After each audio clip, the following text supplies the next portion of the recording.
Hi everyone. On Friday, September 18th, 2020, our nation lost our Supreme Court Justice Ruth Bader Ginsburg. And I wanted to take some time to honor her. She was a Jewish woman, and she died on Rosh Hashanah. And that is a Jewish holiday that gives a time for reflection on the actions of the last year and repentance. And the traditional greeting is Shana Tova, which means have a good year. And I think we all have the potential to have a very good year next year if we could follow Ruth Bader Ginsburg's actions of speaking with civility and respect to people that we disagree with, and of speaking truth to power. And I would like to read this book, I Dissent, Ruth Bader Ginsburg Makes Her Mark, by Debbie Levy and Elizabeth Badley. I'd like to share the story with all of you.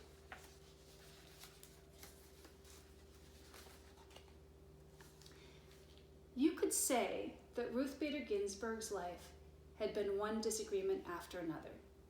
Disagreement with old creaky ways, with unfairness, inequality. Ruth has disagreed, disapproved, and deferred. She has objected, she has resisted, she has dissented. Disagreeable? No. Determined? Yes. This is how Ruth Bader Ginsburg changed her life and ours. In 1940, Little Ruth's neighborhood was vibrant with immigrants, people from Italy, Ireland, England, Poland, and Germany, Jews from Russia, like Ruth's father, Nathan Bader, people from different cultures with different holidays, foods, and traditions. But in all these families in Brooklyn, New York, and in families everywhere, one thing was the same. Boys were expected to grow up, go out into the world, and do big things. Girls were expected to find husbands. Ruth's mother disagreed. Celia Amster Bader thought girls should also have the chance to make their mark on the world, so she took Ruth to the library. On the shelves were stories of girls and women who did big things. Ruth read about Nancy Drew, girl detective. She discovered Amelia Earhart, daring aviator. She learned of Athena, goddess of Greek myths. Here were independent girls and women taking charge. Ruth read her way into this world. Around her, the sweet scent of books blended with the savory aromas from the Chinese restaurant downstairs. Delicious. A girl could be anything. Sometimes Ruth and her parents took car trips out of the crowded city. As they drove past a hotel in Pennsylvania, Ruth saw a sign: no dogs or Jews allowed. This is how it was those days. Hotels, restaurants, even entire neighborhoods announcing no Jews, no colored, no Mexicans, whites only. Not welcome, not allowed. Ruth and her family were Jewish. This was prejudice, pure and simple. Now it was Ruth's turn to disagree. She disagreed by never forgetting how it felt to read such words. She never forgot the sting of prejudice.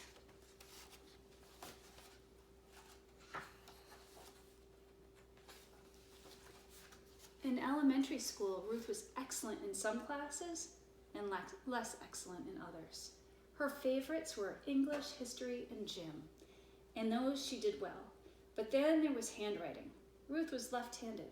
Back then, teachers told left-handers they should try to write with their right hands. Ruth's right-hand penmanship was so bad, she earned a D on her penmanship test. She cried. Then she protested. Ruth protested by writing with her left hand from that day forward, and it turned out she had quite nice handwriting.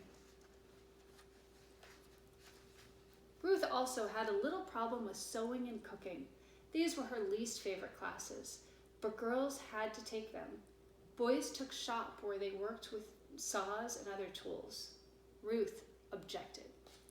She wanted to take shop. She wanted to handle a saw. She didn't get what she wanted. It may have been unfair to girls and to boys, but Ruth was learning that sometimes life was like that. Ruth loved music. She especially loved opera. In music class, she lifted her voice in song. This time, it was her teacher who objected. Gently, Ruth simply could not carry a tune. The teacher asked Ruth not to sing out loud in the chorus. Ruth kept on singing. In the shower and in her dreams, she continued to adore opera too. By the time Ruth was in high school, friends and teachers knew her as an outstanding student, baton twirler, cello player, and newspaper editor. As graduation approached, Ruth was chosen to make a speech at the ceremony, but she had been keeping a big secret. Her mother was terribly sick. The day before graduation, Celia Baker died. Ruth never made it to graduation. There was no agreeing with this. There was no disagreeing. This simply was. Ruth didn't go to her graduation. She did not give her speech. Still, Ruth knew what her mother wanted. 3 months later, she left home to attend college. Not many girls went to college in the 1950s. Ruth made friends, but she also met girls who excluded Jews from their clubs. She met boys who thought girls should be looking for husbands. And then she met Martin Ginsburg. Marty was tall and funny. Ruth was small and serious. Marty could make her laugh. They fell in love and hatched a plan. After college, they would go to law school. Both of them. Lawyers, Ruth had learned, could fight unfairness and prejudices in court. People thought it was a fine idea for Marty to attend law school. They didn't think Ruth should go. A lady lawyer, people disapproved. Ruth disapproved right back. So did Marty. They got married, they went to law school, and they had a baby, Jane.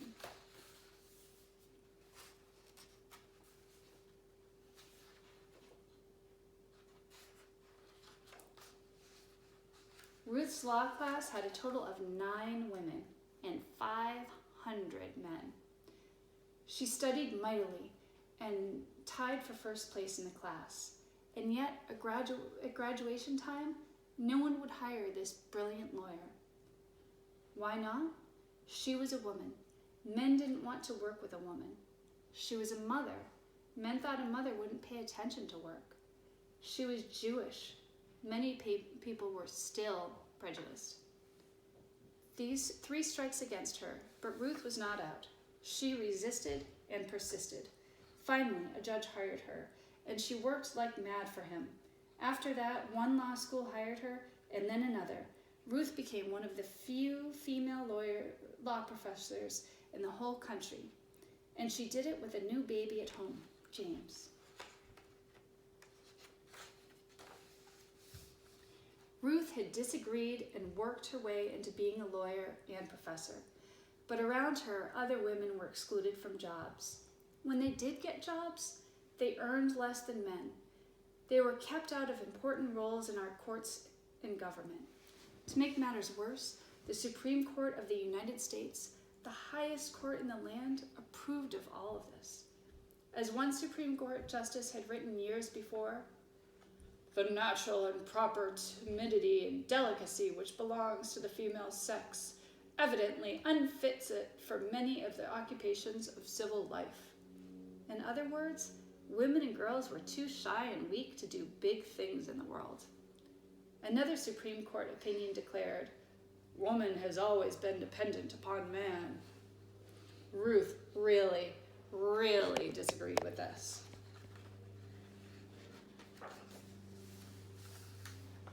So Ruth went to court to fight for equal treatment of women. The most important cases went to the Supreme Court. The first time she appeared there, she was so nervous she feared she might be sick. But standing before the 9 Supreme Court justices, Ruth imagined them as her students. She, Professor Ginsburg, needed to teach these students, who were all men, why a person's choices shouldn't be limited just because she was born a girl. Ruth wasn't only fighting for women. When women were excluded from the working world, men were excluded from the home life. Why shouldn't a father stay home to care for his children and cook the meals? Why shouldn't his wife run a business? These were fresh ideas in the 1970s. Ruth did not win every case, but she won enough. With each victory, women and men and girls and boys enjoyed a little more equality.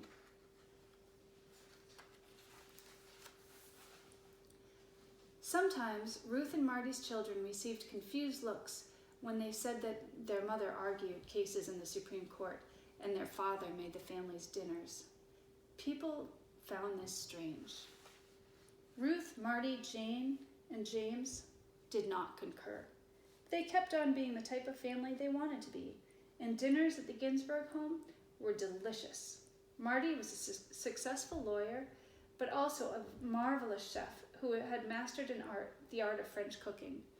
Ruth, the family knew, had mastered the art of a burnt pot roast.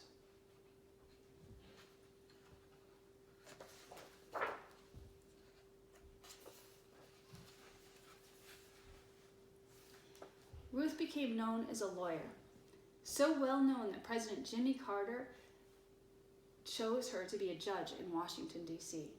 Then Ruth became known as a first-rate judge, and President Bill Clinton asked her to be a justice on the Supreme Court.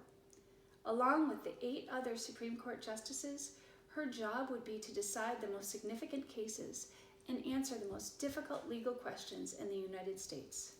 Ruth agreed.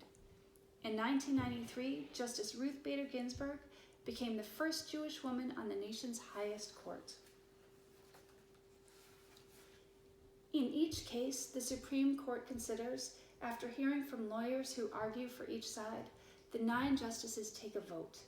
The side that gets the most votes wins the case. The justices who agree write an opinion to explain the court's ruling.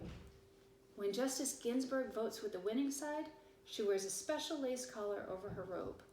But many times, when the Supreme Court announces the decision, Justice Ginsburg disagrees. "I dissent," she says, and she writes her own opinion explaining why. Plus, she wears a different collar, just for dissenting. "I dissent," Justice Ginsburg said, when the court wouldn't help women or African Americans or immigrants who had been treated unfairly at work. "I dissent," when the court rejected a law meant to protect the right of all citizens to vote, no matter their skin color. "I dissent," when the court said no to schools that offered African Americans a better chance to go to college. Justice Ginsburg can be very convincing. In one dissent, she explained why the court was wrong to rule against women workers who were fighting to get paid the same as men. Congress and the president agreed with her and passed a law to undo the court's ruling. Justice Ginsburg has disagreed most often with the legal views of Justice Antonin Scalia. But they didn't just complain. "I dissent. No, I dissent." They shared their conflicting ideas. Each pointed out weaknesses in the other's arguments. And after the opinions were written, the 2 justices had fun with each other. They didn't let disagreements about law get in the way of a long friendship. They went parasailing in France. They rode on an elephant together in India.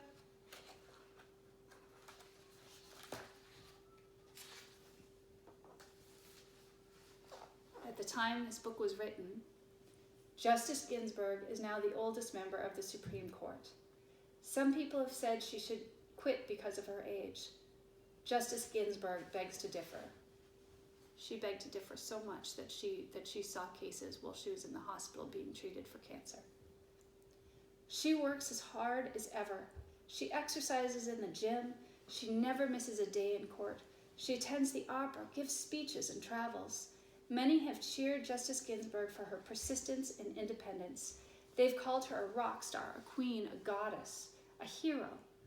Of course, Ruth Bader Ginsburg isn't a rock star, a queen, or a goddess, but to many she is a hero. She made change happen, and she changed minds. She cleared a path for people to follow in her footsteps, girls in college, women in law school, and everyone who wants to be treated without prejudice. Her voice may not carry a tune, but it sings out for equality, step by step. She has made a difference. One disagreement after another. Thank you all for listening.